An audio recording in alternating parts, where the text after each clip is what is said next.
This is the second time in less than 2 weeks that I've been in Manchester to talk about addressable TV.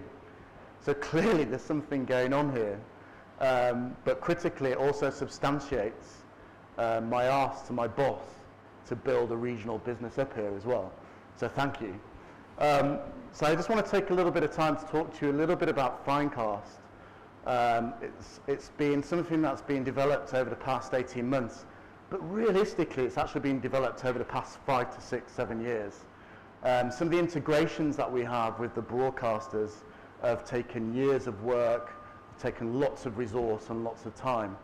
We're about 34 people here in the UK. We have global aspirations. We've just launched Australia and we're just about to launch Canada as well. But critically, we have just launched a regional business here in Manchester. So I want to talk to you a little bit about what we're doing, what we're providing clients and some of the results that we've had.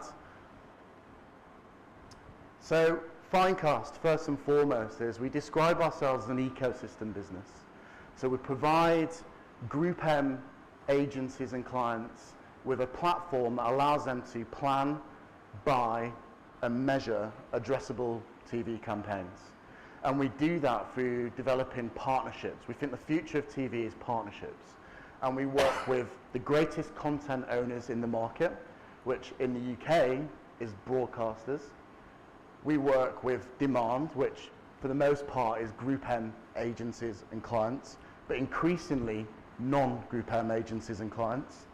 And we work with lots of distribution platforms. So we connect to all the connected TVs, the set-top boxes, the connected TV devices, the gaming consoles, to enable advertisers to access this really disparate ecosystem through one single point of access and layer on data onto that inventory that we get from the broadcasters to create addressability.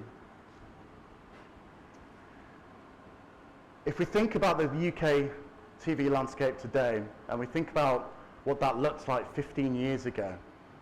15 years ago, how did we consume TV? It was predominantly a big ugly box in a front room with you, your family, surrounding it, watching content, with limited choices, limited programs, and limited channels.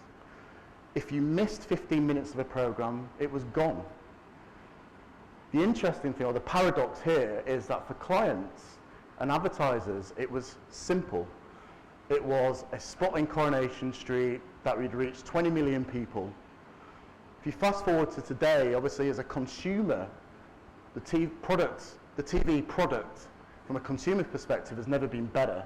We have more channels, we have more programs, we can choose to watch on whatever devices we want, and we can actually even record shows on the way home. So the product TV has never been better. However, from an advertiser perspective, a lot's changed. If we just look at 16 to 34s over the past 2 years, we've seen 22% drop in viewing in linear TV. So that same Coronation Street ad that you would buy probably yields 10 million people. That doesn't mean TV's dead, it just means TV's changed. So now we have a much more complex world that we have to help agencies and brands navigate.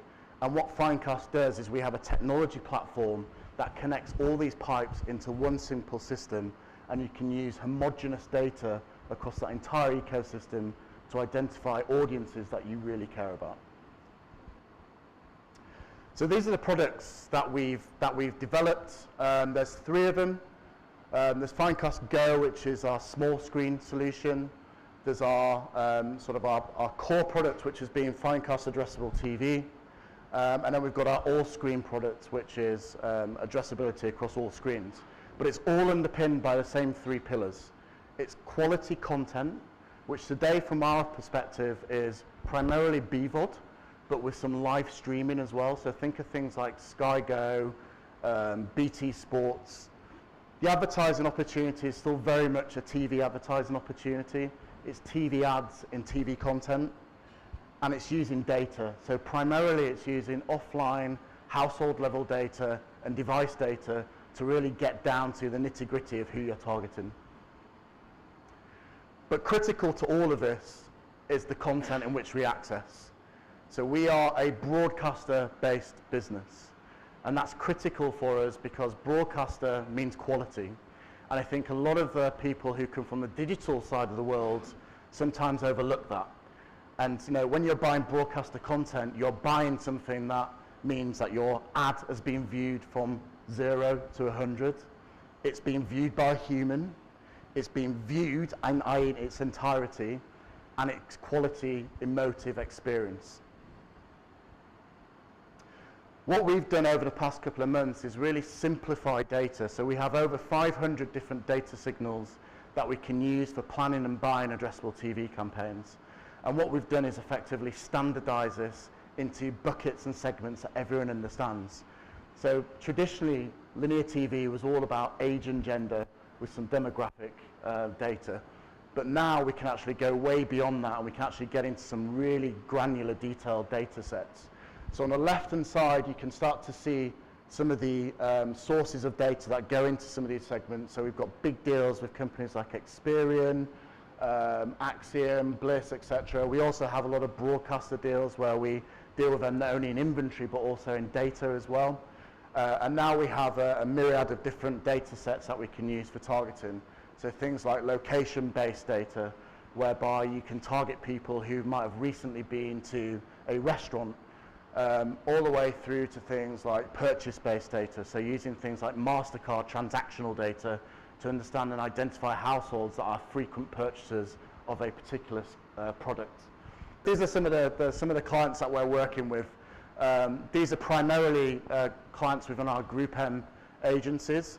A lot of them are national big advertisers, but increasingly now we're starting to see an influx of new to TV advertisers.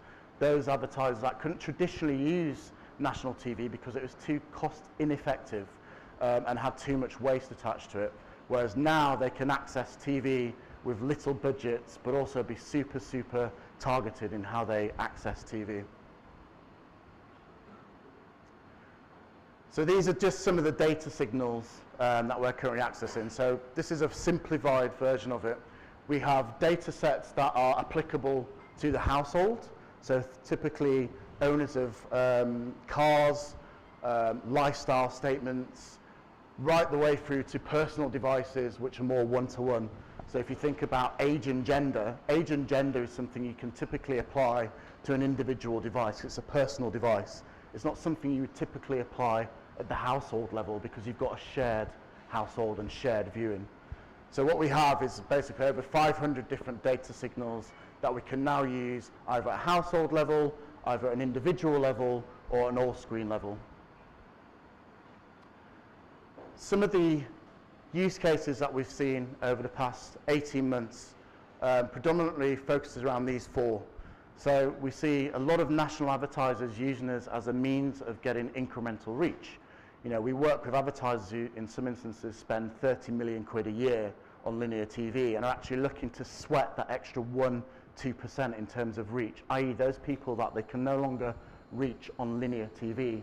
This is a way in which they can reach them in demand environments. And we've recently commissioned a study with Millward Brown and an automotive company who, for a very small nominal budget, were able to generate 2 points of incremental reach. Now that doesn't sound a lot, but when it's a budget that's in the millions on linear TV and 80% of their total media budget went to TV, that's a lot of benefit and a lot of cost-effective reach. And actually, when you looked at it from a 16 to 34 perspective, the money that they put into Finecast was 5 times more cost-effective than it would have done if they'd put it into linear TV. The second area is around segmentation. So this is the notion of being able to use offline data sets like TGI, Mosaics, MasterCard, anything that planners and strategists use to build audience profiles for targeting. We can now apply that on the TV screen. So we've done loads of stuff with lots of our clients where they've used Mosaics to identify households that are relevant for them, and then they've captured the effectiveness by using Kantar brand studies to understand whether it has an uplift in brand loyalty, brand awareness, etc.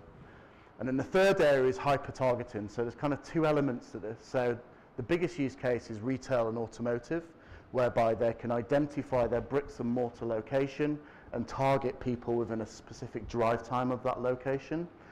The other use case is where we've used first-party CRM data, whereby clients are bringing that into the platform for targeting. And we actually saw one of our holiday package companies, I can't say no because it's not signed off, whereby we're actually able to drive between 5 and 8% incremental sales uplift by using our CRM data. So there's real value in those companies that have built solid CRM and data assets. It can give them a real competitive advantage by bringing this into what is effectively one of the most short-term and long-term ROI driving channels. And then the last area is response. So looking more at sort of brand response, so post-exposure and addressable TV, did that drive a change in behavior? Did it drive someone into the store? Did it drive someone onto the website? Did it drive a sale? And we've done many studies with retail companies where we're actually able to demonstrate an increase in footfall within specific store locations. All of this is really critical for us. We've got a lot of pressure on us from auditors, we have a lot of pressure from procurement, we have a lot of pressure from CMOs. It's all well and good providing innovation and shiny new objects, but really what matters is, does it have an impact on their bottom line? So what we're doing now is we've built a suite whereby we can align different products within our suite of measurement tools to whatever those goals and objectives clients might have. Majority of our clients are brand focused, but we do have those that really want to understand beyond branding, did this really drive true value to my bottom line? And this is how we're starting to think about the new world of Finecast. So we're really starting to see two types of brief in our world now. We're seeing branding briefs, which are more about total TV reach optimization. So how do I pull together my linear TV, my addressable TV together to create a cost-effective reach in totality, but also to start to drive brand effectiveness. So one thing that we've seen over the past few years is that clients have started to shift to a short-term mentality. And what we're seeing is that brands are starting to decline. Their market shares are starting to decline. And what happens is that then when they start to see those declines, they start to try to reinvest into brands. But the reality is it's a little bit too late, because as soon as the market share starts to decline, the budgets get pulled back because they no longer have the confidence of investors. So we're really pushing a lot of our clients to really think about brand investment. But the second area is more around performance. So one of the big benefits of addressability, data and technology is that in fact it should be more measurable, and bringing new data sets that focus on in-market car buyers, for example, should yield a positive return on investment. So those are the two sort of areas that we're seeing in terms of brand. So we actually did a video case study recently where we effectively uploaded a load of a client's CRM data, and what we're able to do is actually we're able to target 3 different creative executions to different audiences. And what we found is they were able to drive an incremental sales on top of any existing sales base for the addressable TV campaign.